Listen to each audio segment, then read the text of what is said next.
My dear friends, my dear masters, my dear God, எல்லோருக்கும் வணக்கம்.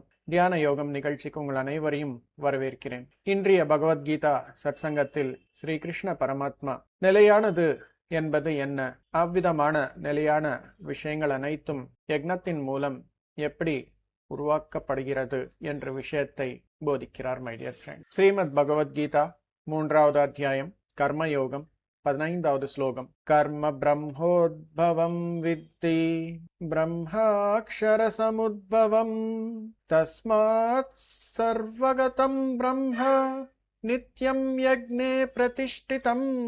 கர்ம பிரம்மோத்பவம் வித்தி பிரம்மாக்ஷர சமுத்பவம் தஸ்மாத் சர்வகதம் பிரம்ம நித்யம் யக்ஞே பிரதிஷ்டிதம். மை டியர் ஃப்ரெண்ட்ஸ், இந்த ஸ்லோகத்தில் சத்கர்மா என்பது எப்படி பிறப்பும், அந்த விதமான சத்கர்மா என்பது நட்கர்மா என்பது ஞானத்தின் மூலம் மட்டுமே பிறப்பது. ஞானம் இருந்தால் சத்கர்மா என்பது செய்ய முடியும். ஞானம் இல்லை என்றால் நட்கர்மா செய்ய முடியாது. எந்த விதமான ஞானம் என்பது இருக்கணும்?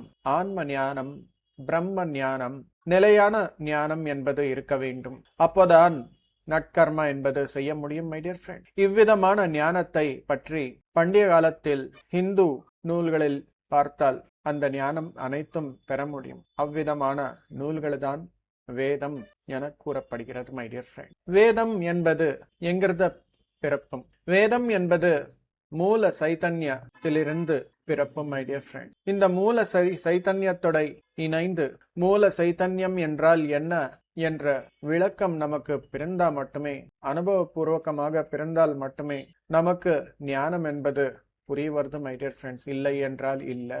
இந்த ஸ்லோகத்தில் பிரம்மாட்சரம் அப்படின்னு சொல்லி ஒரு விஷயம் சொல்லியிருக்கிறார். பிரம்மம் என்பது என்ன?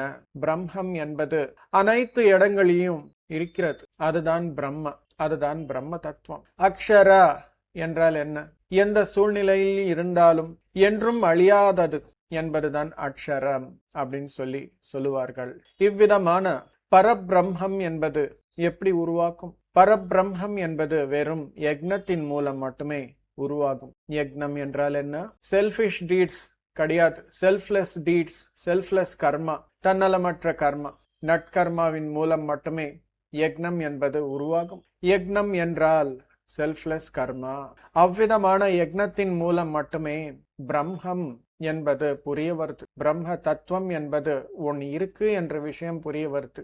நிலையான ஞானம், பிரம்ம ஞானம், ஆன்ம ஞானம் என்பது புரிஞ்சுக்கணும் என்றால் யக்னத்தின் மூலம் மட்டுமே சாத்தியம். யாரெல்லாம் நட்கர்மங்கள் செய்கிறார்களோ, இந்த உலக நன்மைக்காக நானு எனது என்ற விஷயத்தை விட்டு விட்டு உலக நன்மைக்காக மட்டுமே கர்மாக்கள் அனைத்தும் செய்கிறார்களோ அவர்தான் யக்ன புருஷன். இவ்விதமான யக்னம் செய்தால் மட்டுமே பிரம்ம ஞானம் என்பது பெற முடியும். மை டியர் ஃப்ரெண்ட், இவ்விதமான நட்கர்மாக்கள் செய்வதன் மூலம் மட்டுமே பிரதிஷ்டிதம் ஆகும். பிரதிஷ்டிதம் என்றால் திரும்பி திரும்பி மனனம் செய்வது. அதற்காக மை டியர் ஃப்ரெண்ட்ஸ், தினமும் தியானம் செய்யணும். தியானம் செய்து நம்முடைய மனசு புனிதமாக, தெளிவாக இந்த உலக நன்மைக்காக எந்த விதமான கர்மாக்கள் செய்யணும் என்ற ஞானத்தை பெற்று அழகாக வாழ்க்கையை என்பது வாழணும். அப்போதான் நம்முடைய வாழ்க்கைக்கு ஒரு அர்த்தம். யக்னம் செய்வதன் மூலம் பிரம்ம ஞானத்தை பெறலாம்.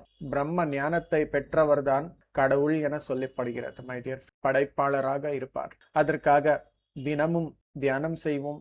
ஆன்மீக புத்தகங்களான பகவத்கீதா மற்றும் புது யுக ஆன்மீக புத்தகங்கள் அனைத்தும் படிக்க வேண்டும். ஆன்மீக சத்சங்கத்தில் இணைந்து நம்முடைய ஞானத்தை பகிர்ந்துக்க வேண்டும். அப்போதான் நம்முடைய சைதன்ய எக்ஸ்பேண்ட் ஆகும், நம்முடைய கான்சியஸ்னஸ் என்பது எக்ஸ்பேண்ட் ஆகும். அதுதான் மனித பிறவியின் நோக்கம்.